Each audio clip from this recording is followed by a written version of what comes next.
Thanks, Shrija, firstly, for having me on this conversation. Really looking forward to our chat today. You've given me a hard task of explaining our business and ruled out a lot of the keywords we usually use. So I'll try and do my best here. Conversation today is not necessarily about liquidity, startup environment, and things that we usually talk to. It's really about the future of work narrative. It's really about asking organizations to pay as you grow. What really is this new model, the new narrative of working? We'll try and understand more about this from Vikram Ahuja of ANSR. Vikram, thank you for sort of joining in. It's been a very interesting time and scenario that we are into right now, especially post-pandemic. The entire future of work conversation seems to be getting so much louder. The reverse migration seems to be really now established, a phenomenon where tier 2, tier 3 cities are really coming up to the fore.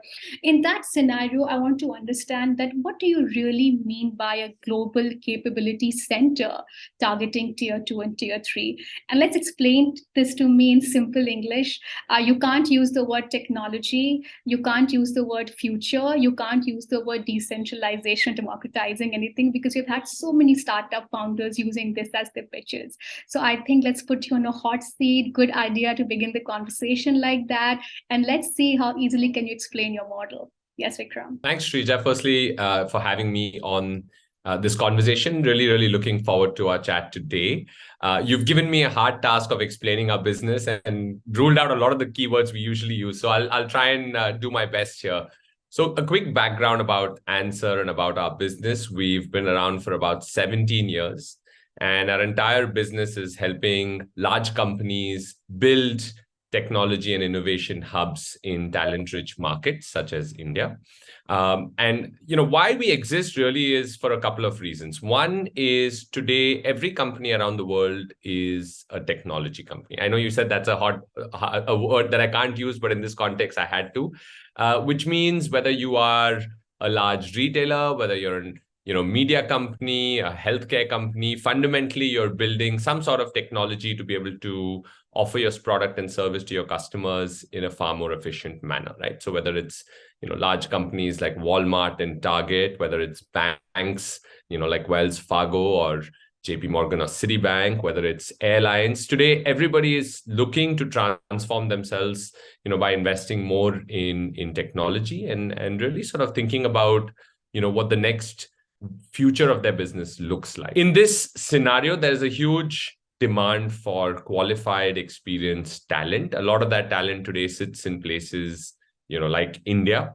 In fact, India is today the capital of the world in terms of, providing R&D, innovation, and technology talent. And therefore, what has happened over the last 20 years or so is a lot of global companies have now set up their teams in India, and we're talking about very large centers. These could be anywhere from 100 to 100,000, and essentially these centers are now becoming an integral part of these companies, providing extremely crucial expertise, in technology, R&D, and innovation. So this is largely the context within which we exist, and what ANSR does is provides a one-stop platform for any company that's looking to build, manage, and grow a global workforce. And if you think about the idea of setting up a global team, it's fairly complex. You need to firstly understand, where do you want to set up a global team? Then you need to understand what are the local laws, the compliances, how do you attract top talent when they may not even know you? How do you retain them? How much should you be paying them? What benefits should you be giving them? Where should they be working? What sort of an office space? What part of the city? How do I get them laptops? How do I make sure that this concept of culture is shared between the teams and communication is always on? And so if you think about the entire life cycle, it's very complex. There are many moving parts. So as a company, what ANSR looks to do is solve all these problems for customers through one platform. Very often when a company looks to set up a global hub or a global team, we are the only partner that they need, because we take care of everything from talent and workforce to infrastructure and workspace. So a global capability center, maybe just kind of answering the second part of your question. A global capability center is a team or a hub that is essentially providing very core critical services to a company. It may be set up in a different location. And often the idea of a global capability center is to focus on, areas of expertise. This could be technology, R&D, innovation. It could be around analytics. It could be marketing. It could be customer support, so on and so forth. The idea is that these centers, serve as extremely capable internal sort of hubs for companies, to sort of access internal expertise, right? The old way of doing it was to outsource. The new way of doing it is to insource, right? And that's essentially what these centers look to do. Again, this is not a new phenomena. Global capability centers in India today employ about 1.5 million people, contributes about $35 billion to India's GDP. So it contributes about 1% of India's GDP today, which is huge. And it is by far the fastest growing segment within the Indian technology space. So are you like WeWork plus plus? Can we say that? I would say, well, I guess in some ways, if you look at what we do, workspace becomes part of what we do, but that's a small part of our business. I think more than WeWork plus plus, think of us as being an extremely critical strategic partner for any company that is looking to access top talent and build expertise. And we don't just help them, build a workspace or hire people. I mean, a lot of what we do is provide them intelligence, both in terms of market, talent availability, competitive landscape. We provide them a strategic roadmap, what sort of functions or skills they could expand into their global capability center, and then give them all the tools to make it possible for themselves. In many ways, think of each company now having the ability to have feet on ground to build these centers, when in reality, actually, when working with us, they don't need anybody on ground. They don't need any upfront investment. We essentially give them everything through one platform. So essentially, large global companies which were to sort of enter India, you tell them that how to go about. Is that the manual toolkit that you provide with them? I mean, how are you different from, say, a Bain & Company providing strategic input on how the roadmap should of a foreign company entering India should be? I mean, they are more consulting. You are sort of more doing the grunt work. So you do the grunt work in terms of workplace, talent acquisition, talent management. You also said providing marketing intelligence, competitive landscape. So what I'm trying to understand is that, so it's a more service business, right? There's no product here. Is my understanding correct? No, actually, we're a completely product-led company. We believe that you said I shouldn't mention a couple of keywords, but maybe just to talk about what's happening around the world, right? I think a couple of things that are happening. One is the pandemic has completely shattered the notion that people need to be in one location to be productive and be successful. I think today we have all seen that distributed work can work, and when there are support and structures in place, that it can be incredibly powerful. So today the world is moving towards building teams where the talent is. That's number one. The second thing that's happening is more and more companies now are starting to realize that the difference between a good company and a great one is the quality of people, right? And and teams make all the difference. So today it's about being able to access the best talent and making them part of your growth journey, right? And I think the third thing that is happening today is that as companies look to expand into new technology, I mean, look at AI, right? I think in the last 3 to 6 months, I think now suddenly the whole world is talking about AI. But for most businesses to even think about how do you integrate into AI into their business, I mean, they're very, very far away because they don't have the internal DNA, they don't have the teams, they obviously don't have the talent, and they don't know what to do. So I think in a lot of ways, we're finding that there is an acceleration today towards becoming technology-first companies. And for that, these businesses need a very, very efficient way to build the kind of capabilities. And that's essentially what we do. So I think to your question about how we differ from, let's say, a management consulting or a strategy consulting company, our whole goal is we make it possible for you, right? We're not just giving you the ideas and the vision. We're actually giving you the tools that you need to make it possible on ground. And just kind of maybe building on what I said, we are a technology-led company today. So we've got an entire suite of tech products. We run a talent marketplace, for example, called Talent 500. It has about 1.5 million professionals, so 1.5 million professionals. So think of it as our captive pool of professionals working for other global capability centers. We run a suite of AI-based products for everything from sourcing and screening to candidate engagement and onboarding.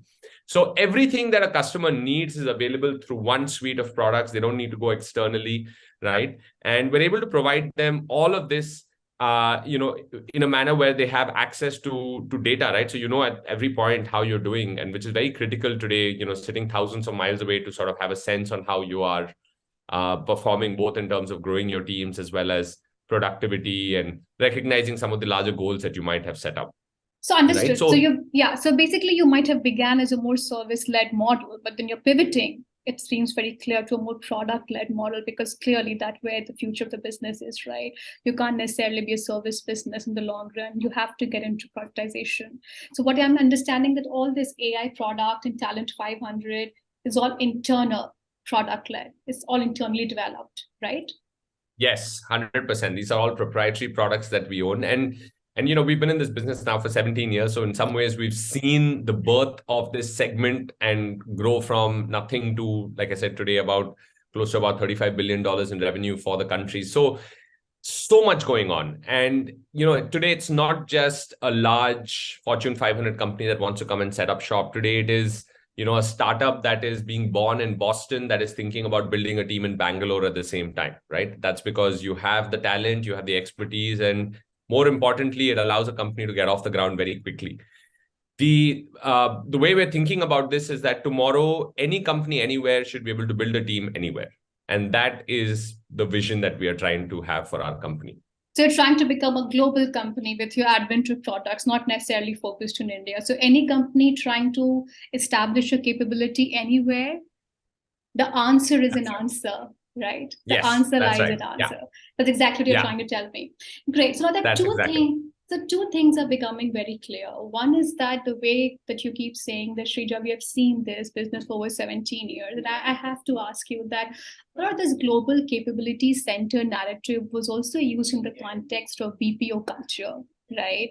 When companies said that, listen, India is a cheap market in terms of labor, in terms of technology understanding, it's pretty high, very proficient. So do you think that this entire BPO culture seems to be on the wane, and perhaps that market seems to be going away? Or do you think that what we are understanding is wrong? No, I think every industry and every market has stages of evolution. I think for India, we had the BPO, we had the outsourcing, the IT services, right? Today, India is known for its startups, and of course, being, as like I said, the capital for technology talent around the world. So I would say that I think the progression and maturity of India's technology sector is reflected in the quality of our talent. Today, we are exporting the best talent around the world. I mean, just look at the number of Indian CEOs leading some of the world's best companies. So it's just a testament to the fact that we have incredible talent within our country. And I think the world is now starting to notice that. And, previously, if you remember, what used to happen is a lot of Indian talent would leave India, what we would sort of call as a brain drain, to go to the US and chase these opportunities. Today, the reverse is happening. Today, we find that global companies are coming to India because a lot of that talent today is in India, and they believe this is the best place for them to be and build their future. The idea of the evolution, again, given its demand and supply. So as there's more demand, and obviously supply continues to grow, but also cost increases. Today, India is by far not the cheapest labor market, and I believe the narrative has gone from cost arbitrage today to talent arbitrage, right? If you want to hire the cheapest professionals, don't come to India. I think there are other markets that you can hire, more cost effectively.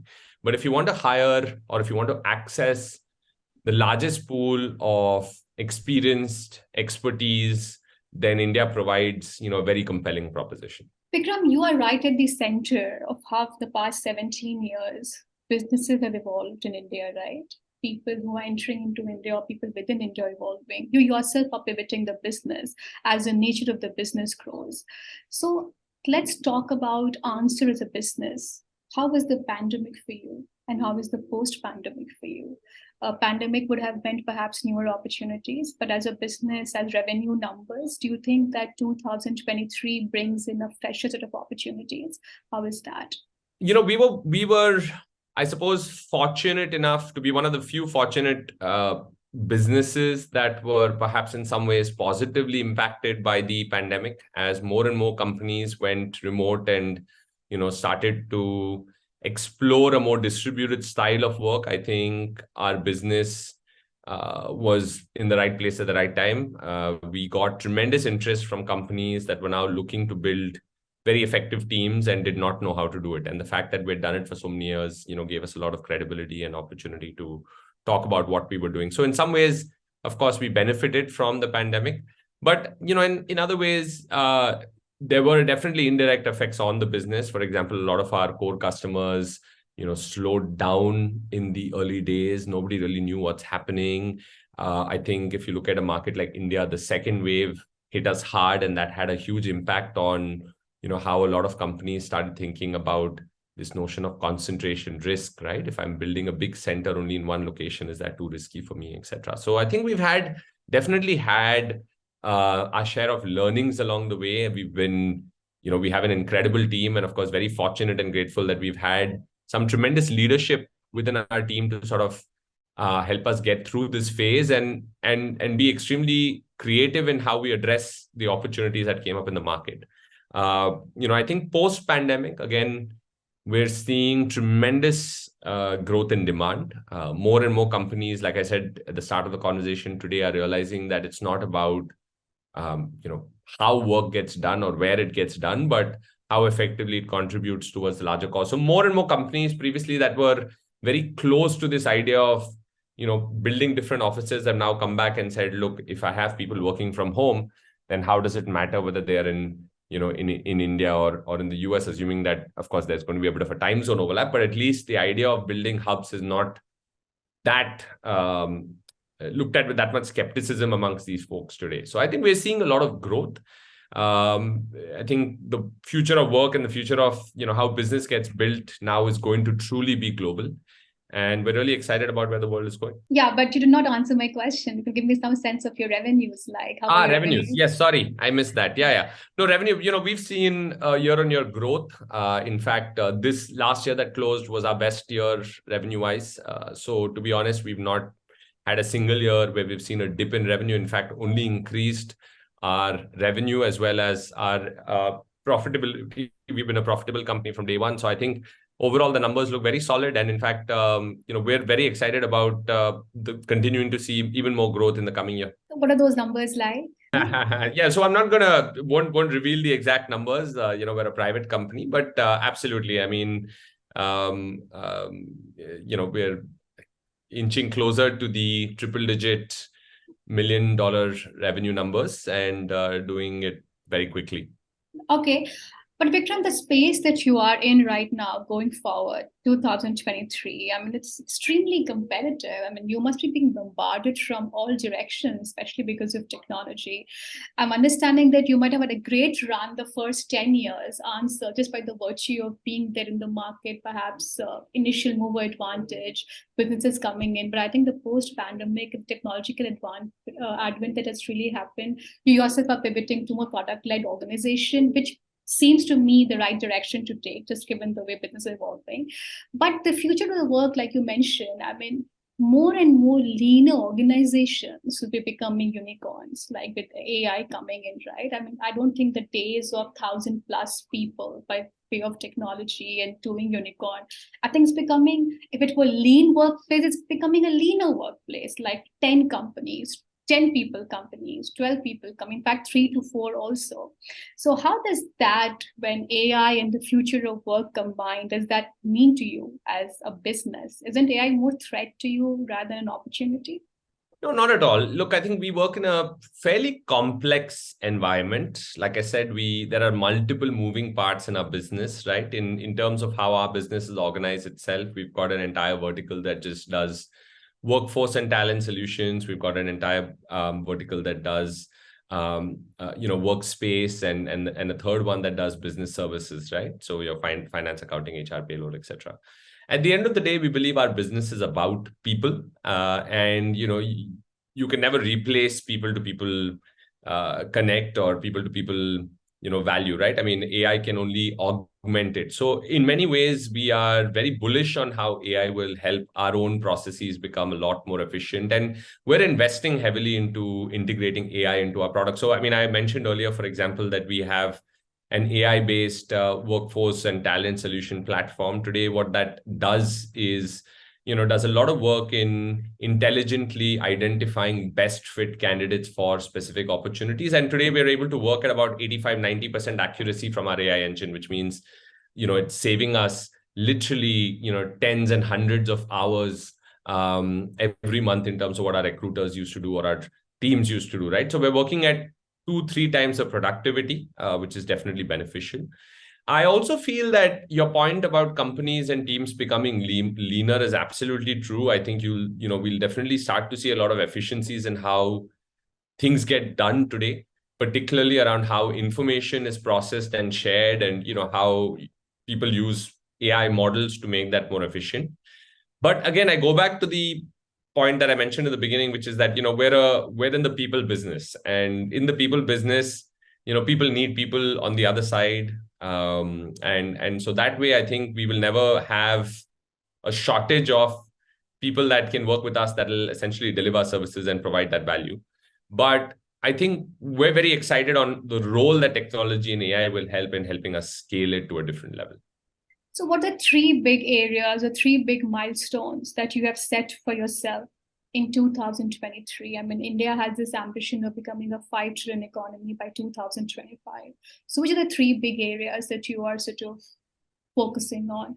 So, I think it's a tremendous time for us as a business. We're seeing 2023 as a year of a lot of growth and innovation internally. We're bringing on very exciting leadership into the team. And I think all of these folks are coming on to, really help us think 5 years ahead in terms of where we want to be. I think the vision for us is to be a global market leader. We are already today, I would say, a leading solution in the space, but we want to be by far the largest and most successful company in our industry segment. And I think we're on the way there. In terms of goals specifically, Shrija, I'd say I think one is, we've got a tremendous opportunity to build a leading talent-first destination with Talent 500 and the opportunities that we provide professionals. So we want to continue to focus on that. 2 is, continue to use technology, specifically our investments in AI, to drive better efficiency, productivity, value to our teams and to our customers. And 3 is really sort of think beyond the existing customers and geographies that we focus in to fulfill that vision of allowing companies anywhere to build teams anywhere, right? That I think is really, really exciting. And, we're starting to do a lot of work in that regard. So that would be sort of our 3 pillars. In terms of, which way we're headed with the company, I mean, a lot of options on the table. I think in terms of taking the company public, of course, that's always, a very exciting option. And in many ways, our company is very well set up for that. Like I said, we're profitable. We've been profitable from day one. We've got a marquee list of customers, and we're providing, I think, a service in the market that's very differentiated. So I think going the public market route is definitely something we've discussed and is on the table. Now, I think it's a question of, taking the right call at the right time and seeing where we go as a business.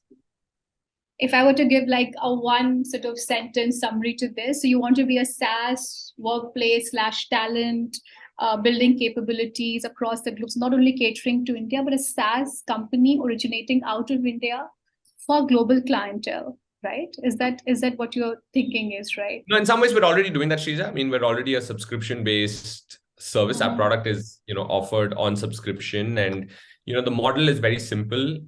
You pay as you grow. So there is no upfront investment. There is no upfront know-how needed. As you grow your teams, we grow our business with you. And the scope of services, that you have access to remains the same.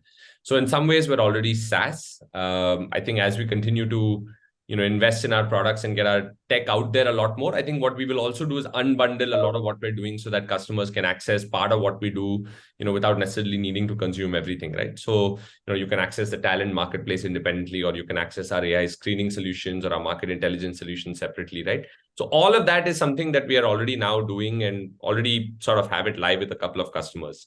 And, the future, I think, will be exactly that, right? You come and take what you think is relevant to you and access it for however long it provides value to you.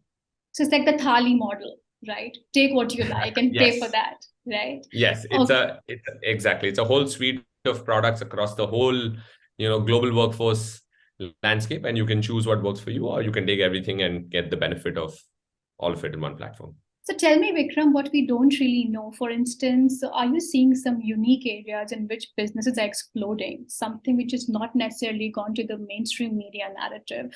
Of course, AI seems to be everywhere, but what are the new kind of companies that are coming and looking at India as an exciting opportunity? What are the kind of new kind of conversations on the ground that really is happening? Because it seems to be an environment of flux right now where liquidity seems to be like really becoming as dry as martini. So what really is your sense? Yeah, I think there's a couple of interesting trends that are emerging. I think emerging technologies, so AI, machine learning, data science, right? These are all always going to be ahead of the curve. And I think companies are now starting to invest into it a little bit sooner than they would have planned to, because of, I guess, all the hype around AI as well, but also the incredible advancements in that space. So we're definitely seeing, specific capabilities that are now coming in demand. The second thing I think that's happening is this concept of centers of excellence, where companies are saying, I build a center of excellence around a specific area and really make that as my global hub for anything around that work. So for example, info security or analytics or cloud, right? So companies are investing in building global capabilities or global centers of excellence in places like India, right? So the whole world can sort of come and do that. I think the third trend really is in how companies are thinking about innovation. So here, a lot of companies are also taking the point of view that can we build something on the outside and integrate it later, so that there is a little bit more freedom for people to build, or for that matter, invest in, startups that might be doing some work that might be in the space of interest. So I think that's another area that we're seeing a lot of conversations that are happening in the early days. But more and more, I think all of this ties back to the fact that, at the core of it, technology, innovation, and growth is what every company is seeking, right? And all the three things that I mentioned are helping them get there. So I think, now the idea of let me build a back office is gone, right? Today it's saying, how do I use my, global capability center as the headquarters of innovation almost? So what does the future of work look like to you for organizations? This entire thing of return to work, which is really coming up in a big way. Do you think it's going to stay? Because we very quickly, we moved from the Great Resignation to Great Layoff, right? Where people was resigning in droves to now keeping a job seems to be a very, very valid option. I mean, you can't throw tantrums just because you have a job right now, right? I mean, that COVID era of easy supply of capital has passed. So do you think that we have very quickly moved from the Great Resignation to Great Layoff, which also means that the return to work seems to be much more plausible than before? Yeah. Yeah, absolutely. It's a difficult macroeconomic situation. I mean, the economies are slow, and of course, every industry and every country has been impacted. I think companies are also being a bit more conservative in how they're investing and thinking about the future. And now that said, I think there are companies that are now looking at this very opportunistically and saying, can I invest more in this period? There is talent available in the market. Things have slowed down. Can I actually invest more into R&D and technology and digital transformation so that it gets me ready for the future? So we're seeing both. We're seeing companies slowing down. We're seeing companies investing more. I think good talent will always be in demand, whether it's a slowdown, a recession, or otherwise. So therefore, if you're at that top 1% or top 2% in the talent market, you will always be in demand, and you have that option of sort of calling the shots, I guess, and we continue to see that. In terms of return to work, interestingly, we see two perspectives. We see about 80% of professionals that still prefer hybrid or remote as their preferred way of working. And we see companies that, I'd say about 50% of all companies today either have some sort of already returned to work or have some sort of hybrid policy in place. And the other 50 is probably thinking about it, and maybe a small percentage will remain remote forever. But I think what's going to happen with remote to work is the role of the office will change. It's no longer just a place for you to come and sit and, work for 8 hours and then punch in, punch out. But it will increasingly become a place for collaboration, for, sort of building social currency with your teammates, and particularly in a hybrid environment where you're only in office for a few days a week. I think the challenge for most companies will be, how do you make those few days meaningful, right? How do you make it a place where, culture continues to get emphasized more, where communication happens, collaboration happens, and, face-to-face people are able to build a lot of relationships that helps them, when they're not face-to-face. So I think that is the big change you'll see. And I think the impact of that is also today where talent is. So during the pandemic, I'd say about 40 to 45% of all professionals in places like Bangalore, for example, left, and they moved back to their hometowns, and many of them have not come back. Many of them don't want to come back. So I think the future for many businesses that are exploring, continuing to bring people back, is to be thinking about how they do that when people are sitting in their hometowns. And that's where the tier 2 model that you mentioned earlier, tier 2, tier 3s, can you set up hubs in smaller cities today? Can you really take, that distribution of talent and use it to our advantage, right? So some of that has also started to happen, and I think we'll see a lot more of as well. So what is the biggest challenge, Vikram, as you're running your business, that you see, which keeps you awake in the night? The biggest challenge that you see? I think the biggest challenge, I've mentioned it before, I think company is only successful as long as they have the right team. So the biggest challenge is always, making sure we have the right teams to help us execute on a very grand vision.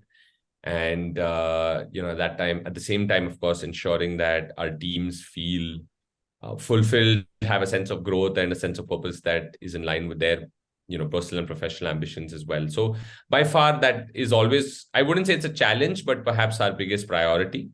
But secondly, also, we're in an industry that is changing rapidly and being built every day. So building awareness, sharing our wins, sharing our track record and what we've seen and our learnings, I think is crucial. And that sometimes is a challenge, because a lot of, business leaders are still stuck in working the way they used to, right? And often for us, it's about going in and saying, hey, there's a completely new way of working and a full disruption happening to how work is done. And that sometimes becomes, a bit of a challenge, because you do spend a lot of time trying to educate people before they start to realize the value of your solution.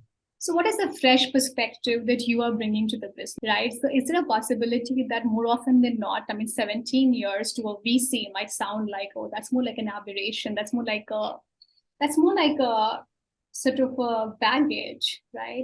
These days companies don't really like just like 10 years plus. So if you were to sort of, is there a possibility of acquiring new companies and perhaps taking out few parts of the business and also raising private capital for that? Yeah. So I think, firstly, ANSR itself has a very strong, backing of some of the best investors around. Our investors include Accel, Partners, Evolvence, and Systema, and these are all fabulous, incredible SaaS investors today.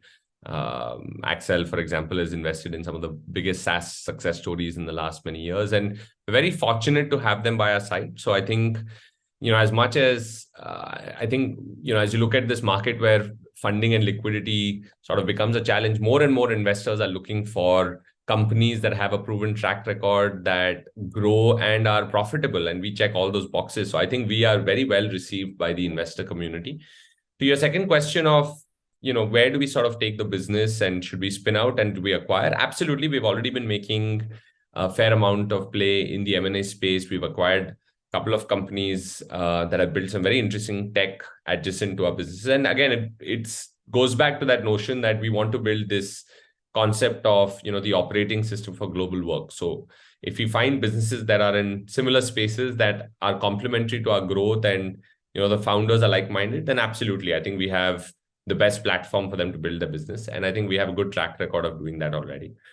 But yeah, and we continue to build. I don't think we're getting distracted by, let's hive the business off and raise private capital. I don't think that's the goal. The goal is to, I think, build, a very successful business that provides value to our teams, our customers, and we're already sort of well capitalized. So, I mean, we have money in the bank. We're, funding our growth very comfortably. So no need for us to raise money right now, but in the future, absolutely, an option for us to consider. And what is the new kind of people that you're looking to hire in terms of, because I see that you have really beefed up your leadership team. There is new kind of talent pool, and it's kind of diverse also. So what is the new kind of people and capability that you're looking to hire? Yeah, so, we continue to grow, and across that journey, hire people across all different roles. As a product company, we've, of course, invested a lot into hiring leadership across our product engineering roles, and we continue to build those teams with people who've been there and done that.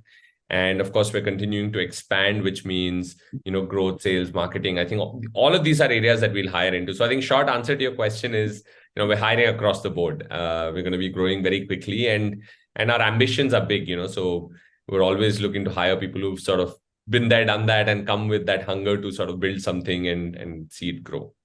So why don't you give a number to that ambition? Like, we are in the field of business and finance. If I were to talk to a VC fund manager, a PE fund manager, that was to say that Sridhar want to be like $5 billion in AUM. They talk in the AUM number. So what is that number to your ambition, that we want to be like a 2,000 crore company in like next 3 years or 4 years? Is there a number to that value?